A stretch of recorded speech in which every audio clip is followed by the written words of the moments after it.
Welcome to today's lesson on the non-specific defense systems of the human body.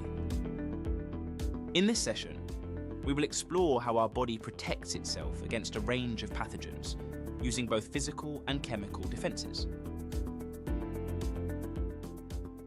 In our lesson today, we will focus on describing the various non-specific defense systems of the human body, including physical barriers like skin and mucous membranes, and chemical barriers such as stomach acid, as well as the enzymes that are found in saliva and tears. So far, you have learned about different pathogens, including viral, fungal, bacterial, and protist pathogens that all cause communicable diseases. This knowledge sets the stage for us to introduce how our body mounts its initial defenses against these diverse invaders. Understanding the non-specific defense system is an important step in advancing our biological understanding because it highlights how our body automatically responds to potential threats.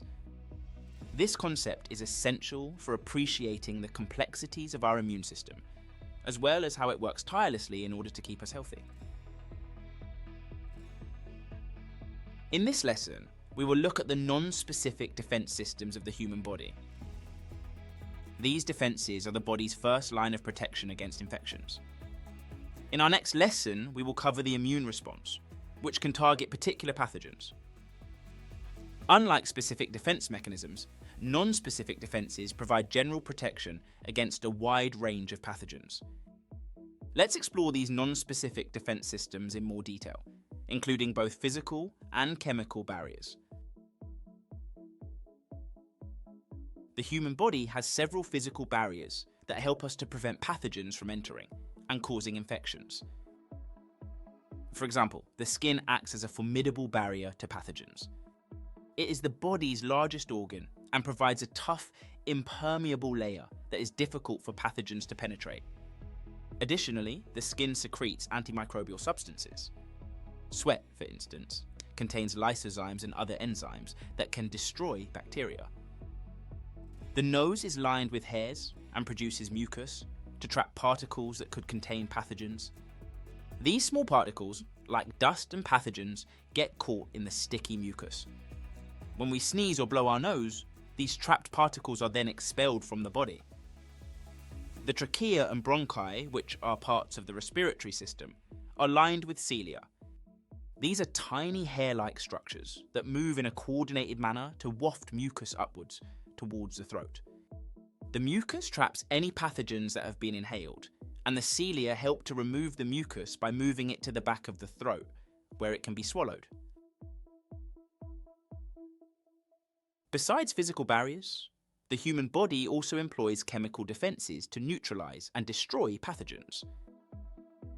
For example, the stomach contains hydrochloric acid, which is highly acidic and has a very low pH.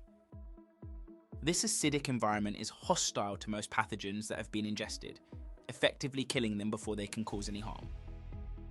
Our eyes produce tears that contain an enzyme called lysozyme. Lysozymes can break down the cell walls of bacteria, killing them and preventing infection. To summarize, the non-specific defense systems of the human body include both physical and chemical barriers.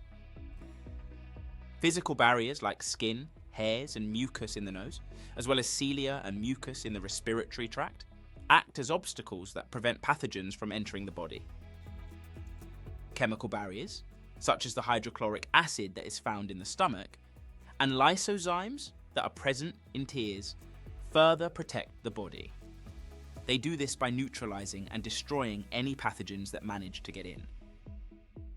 Understanding these non-specific defense mechanisms provides a foundational knowledge of how our bodies initially guard against infections, setting the stage for more specific immune responses if pathogens manage to bypass these defenses